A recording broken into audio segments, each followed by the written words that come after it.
pessoal, tudo bem? Hoje então nós vamos estar fazendo uma receita super fácil que eu testei por várias vezes também, fiz muitas adaptações nela para chegar a esse resultado. E da nossa série, né, sem glúten e sem leite, então a gente tá aí tentando várias formas, várias receitas para a gente estar conseguindo se alimentar de uma forma mais saudável, sem trazer prejuízos à nossa saúde. E esse vai ser um pãozinho sem glúten, super fácil de fazer, prático, fica muito gostoso, muito macio. Um dos pães sem glúten que eu comi mais macio até hoje, sabe, de todos que eu testei. Os detalhes e segredos dele vai ser você observar bem a textura que tem que ficar essa massa e seguir bem certinho a receita, que com certeza não vai ter erro. Eu até que vou fazendo a receita, vou falando então todos os detalhes que vocês têm que estar observando para estar saindo, né, da melhor maneira possível e não ter erro aí quando vocês for fazer a receitinha de vocês. Vamos lá então, vou direcionar a câmera aqui para a bancada para vocês irem olhando bem certinho como eu vou preparando a massa e tá mostrando para vocês as marcas de farinhas que eu uso e tal. Então, pessoal, o que nós vamos estar usando para esse pãozinho sem glúten? A primeira coisa, eu peguei 3 colheres de linhaça dourada e bati no liquidificador, 3 colheres de sopa de linhaça dourada, bati no liquidificador e coloquei aqui num potinho, né, com água e deixei por uns 15 minutos hidratando. Então aí algumas pessoas vão pedir, não dá para comprar já a farinha de linhaça pronta? Não é legal porque ela, a maioria das vezes já está oxidada, então eu prefiro fazer a farinha na hora. 3 colheres de sopa de linhaça, a dourada porque o sabor é mais suave, mas pode ser a marrom também. 3 colheres de sopa de linhaça, bati no liquidificador, triturei, coloquei no potinho e cobri com água. 15 minutos hidratando para formar esse gel. Aí agora o que nós vamos colocar aqui no nosso bolo? Primeiro nós vamos estar colocando os ingredientes secos. Então eu vou colocar uma xícara bem cheinha, ó, de um mix de farinha sem glúten. Eu gosto desse daqui, tá? Porque ele não tem nenhum conservante dentro. Então, se você olhar aqui nos ingredientes, vai ser farinha de arroz, fécula de batata, fécula de mandioca e goma xantana. Não tem nenhum conservante. Mas pode ser também um outro mix de farinha. Tem o amina também, só que o amina tem um conservante. Algum mix de farinha sem glúten que tenha a farinha de arroz, as féculas e a goma xantana, tá? Então, eu vou usar esse mix aqui. Uma xícara, então bem cheinha, do mix de farinha sem glúten. Depois eu vou estar utilizando meia xícara de farinha de trigo sarraceno. Então aqui eu vou utilizar essa daqui da Ecobio, que é orgânica, tá? E eu gosto dessa daqui porque ela é bem branquinha. Se vocês for ver aqui, ó, olha como ela tá bem clarinha. Tem algumas que são mais escurinhas, mais pretinhas, porque fica mais a casquinha do grão de bico quando ele é moído. Então, na verdade, ela dá um pouquinho de alteração na receita que acaba ficando o pão um pouquinho mais pesado. Então, quanto mais branquinha a farinha de trigo sarraceno, significa que tem menos casquinha junto, que foi moído com menos casquinha. Porque a casquinha do trigo sarraceno, ela é pretinha. Então, quanto mais escura a farinha, quer dizer que tem mais casquinha junto. Se for mais clarinha assim, então a gente tem um resultado melhor no pão, tá? Então, meia xícara, ó, da farinha de trigo sarraceno. Aqui eu já tô adicionando valor nutricional, porque a farinha de trigo sarraceno, ela tem um bom valor proteico, ela é riquíssima em minerais, em vitaminas, ela não contém glúten e ela tá adicionando fibra no meu pão. Então aqui eu coloquei uma xícara do mix da farinha sem glúten, meia xícara de farinha de trigo sarraceno. Agora, mais o que eu vou adicionar dos ingredientes secos? Eu vou adicionar uma colherinha de sobremesa rasinha, nem muito cheinha, de sal, tá? Uma colher de sobremesa rasa de sal.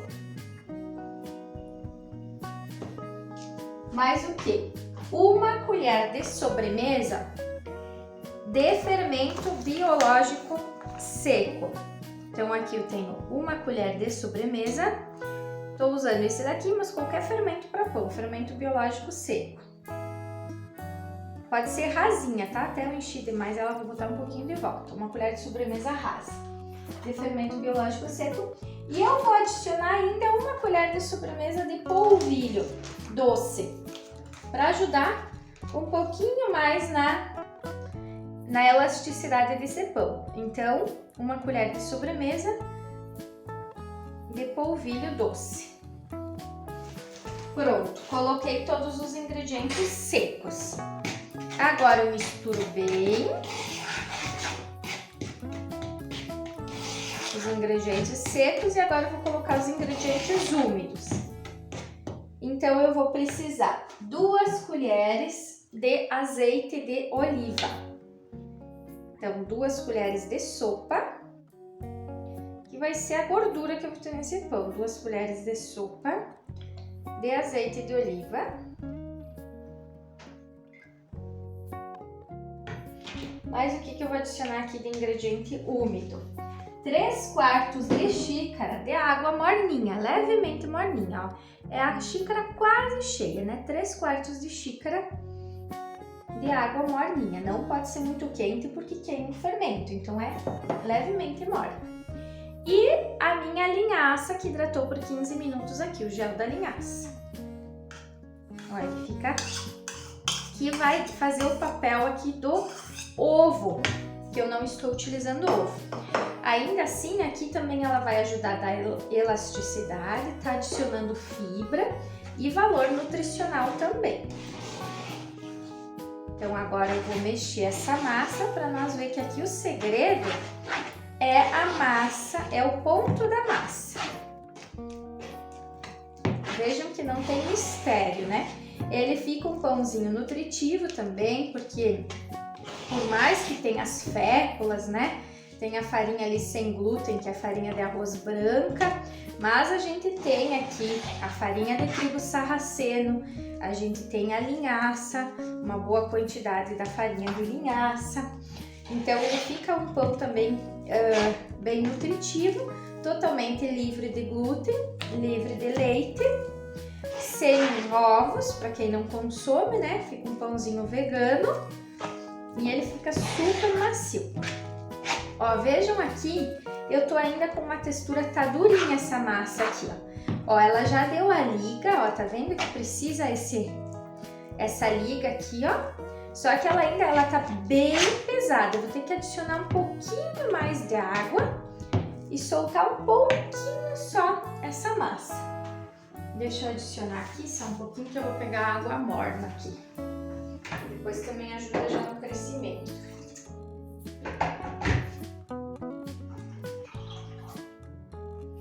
Então aqui eu vou fazendo o ajuste, também como a gente fez na receita do bolo, aqui eu vou fazendo o ajuste até que eu vejo que ela fica no ponto. Enquanto isso, você pode já ter uma forma untada e polvilhada com a farinha de trigo sarraceno. Ó, ainda, qual que é o ponto da massa? Ela tem que demorar, mas tem que cair da colher, ó, ela ainda não tá caindo. Então, ainda não tá no ponto. Então, eu vou botar mais um pouquinho de água, porque às vezes pode mudar, né, pessoal? Conforme a xícara, o tamanho da xícara que você usa, conforme a farinha, às vezes tem umas que puxam um pouquinho mais de água, umas que um pouco menos, se for uma farinha integral, se é uma farinha branca, conforme a farinha do trigo sarraceno. Então a gente tem que fazer o ajuste depois, não tem outro jeito.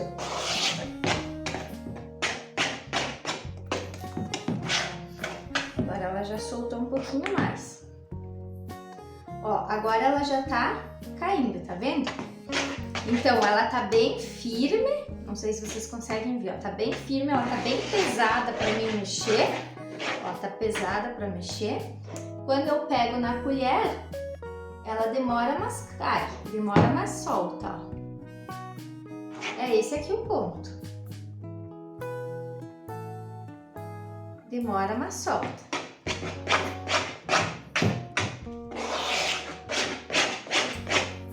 Vou pegar mais um pouquinho. É isso aí. Então tem que ficar bem, prestar bem atenção que o segredo é isso. Se a massa estiver muito dura, o pão não vai crescer. Se tiver muito mole, ele cresce demais e derrama. E daí depois abatuma. Então o segredo é esse ponto aqui, ó. É pesado de mexer, mas você consegue mexer. Você pega na colher, ela demora para cair, mas solta. Esse é o ponto. Nós vamos pegar aqui, então, uma forminha que eu untei com forminha tradicional de pão, untei com azeite de oliva e depois polvilhei com a farinha de trigo sarraceno para depois o pãozinho soltar mais fácil. E vamos derrubar a massinha aqui dentro. Aí o que vai acontecer? Nós vamos deixar ele num lugar quietinho de meia a 1 hora, geralmente. Para você saber, você tem que ver assim que ele praticamente tenha dobrado de tamanho, que ele cresceu, né? Vê que o seu pãozinho cresceu. Então aqui eu vou ajustar aqui ele na forminha, provavelmente aqui, ó, nessa forminha ele vai encher a forma. Então quando eu ver que ele... Aqui, ó, ele tá na metade da forma. Então eu vou deixar ele quietinho. Se for um dia muito frio, eu posso até amornar assim um pouquinho no forno, levemente, para ele ficar naquele calorzinho bem pouquinho, porque senão ele não cresce. Deixar ele num lugar quietinho por aproximadamente meia hora, 1 hora, até que eu vejo que ele enche a forma, que ele dá uma dobrada de tamanho, que ele cresceu. Aí depois eu vou ligar no forno. No meu forno eu asso por 50 minutos a 300 graus. Só a parte de baixo ligada, não liga a parte de cima. A parte de cima você pode ligar só no finalzinho, os últimos 5 minutos ali, para ele dar aquela douradinha por cima. Então agora eu vou deixar o pãozinho crescer. Assim que ele crescer, eu vou mostrar para vocês como que ele cresceu e quando que tá na hora de levar para assar. Ó, pessoal, aqui tá nosso pãozinho, então bem crescidinho, olha como ele encheu a forma. Agora ele vai pro forno assar em torno de 1 hora no forno de 300 graus. Ó, pessoal, aqui tá nosso pãozinho assado, então ele baixou um pouquinho aqui no meio. Às vezes acontece quando ele cresce um pouquinho a mais, sabe? Mas ele tá bem... acabei deixando crescer um pouquinho mais do tempo, porque eu estava com um bolo no forno. Teria que ter botado assar um pouquinho antes, então ele tava bem crescidão, sabe? Aí ele acabou baixando um pouquinho, mas ele vai estar bem, ó, vou desenformar ele para vocês verem. Olha, e vocês têm que ver a leveza desse pão, vocês não imaginam a leveza dele. Ele fica muito, muito, muito levinho, ó, ele cresceu, fica bem levinho, aqueles pãozinhos de polvilho, sabe? Agora eu vou esperar só esfriar um pouquinho e já vou cortar para mostrar para vocês a textura dele. Eu vou cortar o pãozinho, então, pessoal, o bom seria até esperar ele esfriar um pouquinho mais, mas como eu vou ter que sair, vou finalizar aqui a aula para estar mostrando a textura para vocês, então. Ele faz aquela casquinha, sabe, ao redor por causa do polvilho. Gente, esse pão é muito saboroso, é sério. E é super fácil de fazer, olha só. Olha a textura dele, olha como ele ficou bem aeradinho, tá vendo? Do crescimento. E olha a maciez, ó. É um dos pães sem glúten mais macios que eu já comi. E fica muito saboroso, ele é gostoso até de comer ele purinho assim. Aí a dica que eu dou assim.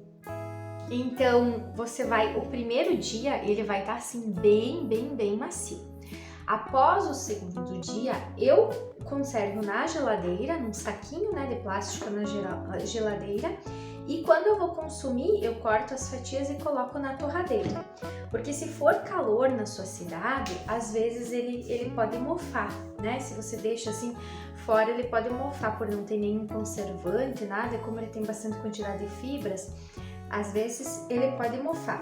Então eu guardo na geladeira após o segundo dia. O primeiro dia não, né? Ele tá bem novinho. Após o segundo dia guardo na geladeira e quando vai consumir, coloca a fatiazinha dele na torradeira, porque ele já volta à textura normal do primeiro dia. Se você quiser congelar também, pode cortar em fatias, já congelar ele fatiado. também dá, depois você descongela e também coloca na torradeira, né, para consumir. Daí baixa para a parte de baixo da geladeira, deixa ele descongelar e depois na hora de consumir coloca na torradeira. E assim, você pode estar alternando também, se quiser usar no lugar da farinha de sarraceno, usar farinha de aveia, também fica bem legal, fica bem gostoso. Se o seu às vezes ficar um pouquinho mais sequinho, eu passo um pouquinho de óleo de coco também e coloco ele na chapa ou na torradeira, que ele fica bem gostoso também, pessoal.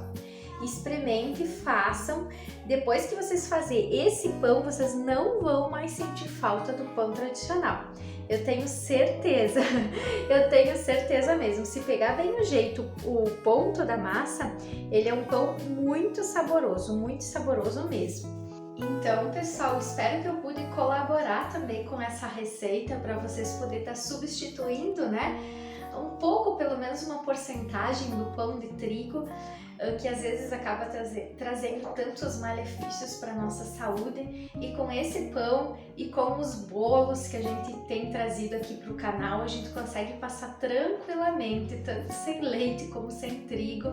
A gente consegue fazer substituições saudáveis que trazem muitos benefícios para nossa saúde. A gente vê isso no nosso corpo, na nossa mente com o passar do tempo. Quando a gente vai fazendo essas trocas, é muito assim nítido a transformação que dá na gente. Então eu compartilho com vocês também algo que tem sido muito valioso para mim na minha vida, por isso que eu trago aqui para o canal, compartilho com vocês. E também para quem sentir vontade, que às vezes quer fazer toda essa mudança alimentar, né, na sua vida, tá melhorando a sua saúde, qualidade de vida, mas às vezes não sabe como, não tem ideia, fica com aquela coisa, mas eu vou tirar isso, vou tirar aquilo e vou comer o quê, né? Porque não sei o que comer. A gente tem esse condicionamento, né, na mente, que parece que se não é aquela coisa tradicional que a gente aprendeu, parece que não existe outros tipos de comida e na verdade é tudo o contrário. Quem quiser também pode estar mandando mensagem, a gente está respondendo todas as dúvidas, pode estar colocando aí nos comentários eu quero, ou tá me chamando através do Instagram também, que eu posso estar explicando para vocês também como que funciona o nosso treinamento completo, Amor no Prato Culinária Saudável, onde a gente traz toda essa inovação na parte da alimentação, explicando tudo de uma forma prática, fácil, para a gente estar fazendo substituições no nosso dia a dia. Agora em breve também vamos ter uma turma na forma online, para o pessoal ao vivo, né, e online para o pessoal de fora. Tá bom? Um abraço, pessoal, e até a próxima aula. Tchau!